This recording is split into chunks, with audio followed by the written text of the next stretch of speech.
Hello beautiful people, welcome to my channel. Nagbubukas si Sven Eric ng vacuum cleaner. Kasi yung isang vacuum niya ay nasira ko. Ayun oh.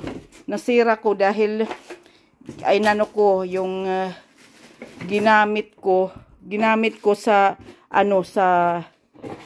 sa balkonahe niya, doon sa mga lupa, mga bato-bato doon, binabacuum ko.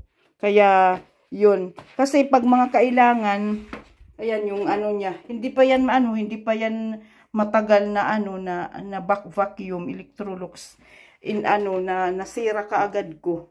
Kaya yun, kasi pag mga ganito kasi kami, pag mga importante ginagamit kagaya ng vacuum, parati akong talagang dalawa-dalawa yung ko niyan, yung binibili ko para may reserba.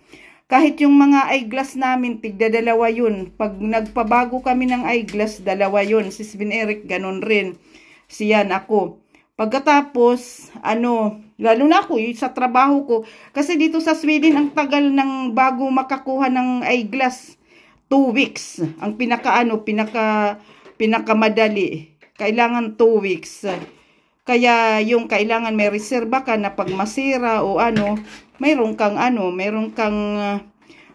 kang gagamitin. Lahat ng mga kukwentuhan ko kayo yung galing kami sa Maxi. Ganyan naman kami mag-grocery, talagang marami parati.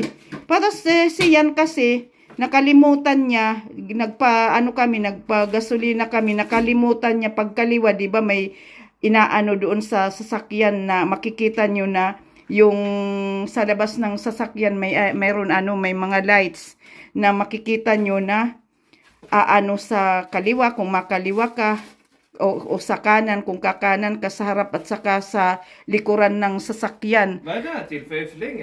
Yeah. Nakalimutan niya yun. Aywan ko, bigla na lang talaga. Malapit dito kay Sven Eric, sa labas lang ng niya, bahay niya. 2 pulis, yung isa policewoman, yung isa lalaki. Yung lalaki mabait. Pagkatapos yung babae na yun, parang bata pa siya. Aywan ko kung kaedad ni Sven Eric, mga ganun.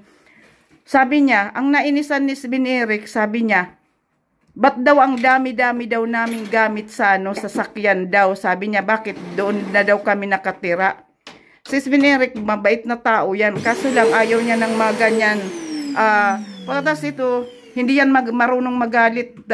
Nagagalit siya. Pagpasok niya dito sa kwarto niya, sinara, nagagalit siya. Sabi niya, yung babaeng yan, siguro sad daw yan sa niya, sa life niya. Kasi, malay natin, sabi niya, hindi niya ako kinakausap, siya lang mag-isa. Baka raw hindi raw nakatikim ng titiyang kagabi, sabi niya.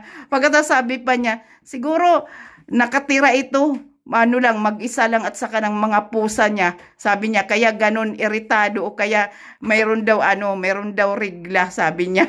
Tawa ako ng tawa, pero hindi niya sinasabi sa akin. Nakasara sa niya, sa kwarto niya. Ganyan yan siya, magalit, hindi yan siya lang mag-isa na nagagalit sa loob. Nej, tack så mycket, tack. Vi får se, för jag tycker den är lite kortare än den förra, men vi får se. Ja, jag ska kolla. Ganyan yan siya pag nagagalit. Ja, du kan gå in now, Ninin. Ja, kaya tawa ako ng tawa. Okay guys, thank you for watching.